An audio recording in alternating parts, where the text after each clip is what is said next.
Tulum, a stunning, picture-perfect beach town on the Caribbean coast of Mexico.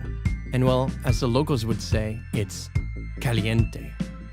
It's a town like many before it in this country that is expanding quickly as the waves of hipsters, expats, and tourists flock to the white sandy beaches to escape the snow or get away from their everyday lives. Things are definitely moving here. On the dance floor and the busy city streets, and well, let's just say I understand why people feel this town is Instagram worthy.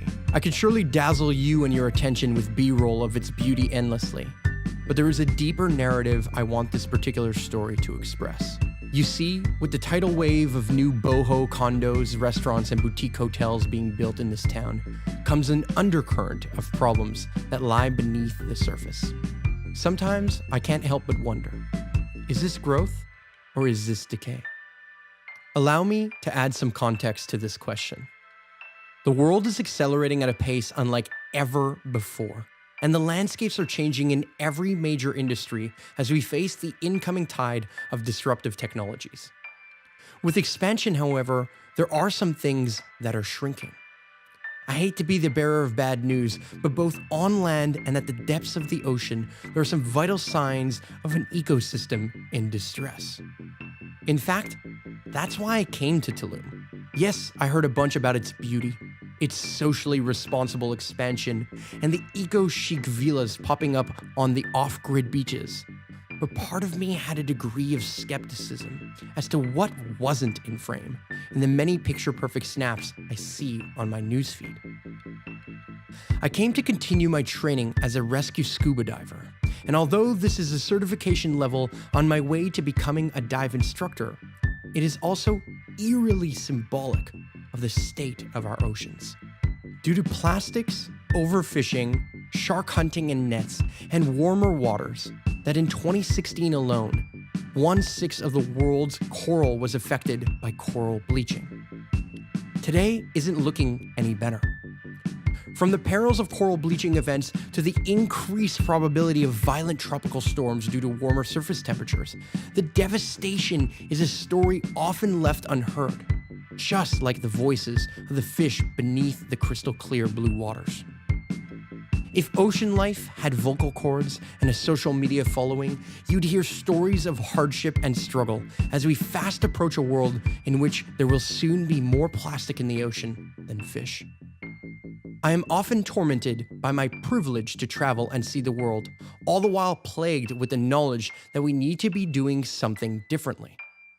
So I took my storytelling equipment with me on this trip to tell this story, as honestly, I don't know what else to do with this existential crisis.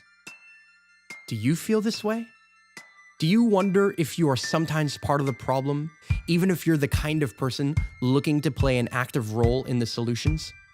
Do you ponder these things with every plane you step on and every footprint you leave? I know I did as I soared above the clouds and stepped my feet into the sands. Sadly, just like Tulum, cities around the globe are seeing these same signs. While we double tap and hashtag our way through life in awe of the raw beauty our planet has to offer, we also need to keep in focus the reality that growth promotes. This hit me so hard while visiting the Mayan ruins around the Yucatan region. As I marveled at the impressive feats of the ancient world, I had this unshakable feeling that I was witnessing history repeat itself. I kept thinking about how historians and scientists are discovering evidence that points more and more to climactic factors as being one of the leading causes in the destruction of ancient cultures. And the Mayans are no exception. Beyond the perils of war, ego, and foreign conquest, rapid deforestation and droughts are a seemingly devastating reoccurrence throughout time.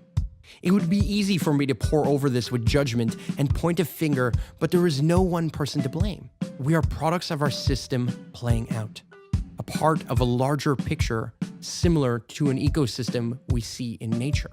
With that said, an ecosystem is a delicate balance. As I quite literally watch trees get cut down to make way for endless construction, hear cement delivery trucks haul down the road in front of our Airbnb, can feel the rumbles of large gas-guzzling generators, and can smell the stench of piles of trash that line the road right near the off-grid beach of Tulum, I also am reminded of something. Although ecosystems might be fragile, they are also resilient. You see, these ruins might be foreshadowing our future, but they are also a symbol of hope. Hope that in the face of all villains, true heroes also emerge. Innovation has its positive sides too. And as we rapidly advance towards potential doom, the studies of the solutions do as well. Tulum also showed signs of projects supporting permaculture, or the alternative construction methods, such as treehouses. And, well, there were signs of hope all over, quite literally. I regularly witness true eco-warriors cleaning the beaches and roadways and promoting the zero-waste lifestyle. And I remember that with every death comes the potential for something new. I hear stories of change that light up my soul, and as the paradigms of many technologies shift, the perpetual growth paradigm seems to be on the ropes. Regenerative ideas are spreading faster than we might realize, and even the messages around sustainability and preservation are being upgraded to stories of abundance, because the truth is, nobody is looking to just sustain. We are creatures that want to thrive. We want to push the boundaries of what is possible, both as individuals and as a species, and this insatiable force fuels our ingenuity endlessly. My internal psyche leans on the hope that in recent years, a new cycle has begun, kind of like the calendar that the Mayans are so famous for, as the tides of humanity and life on this planet shift. Tulum is a magical place, just like many others in the world. A beautiful gem that is rapidly changing, for better or for worse, I'm not sure. So perhaps you can join me on this question. Is this growth or is this decay? What do you think?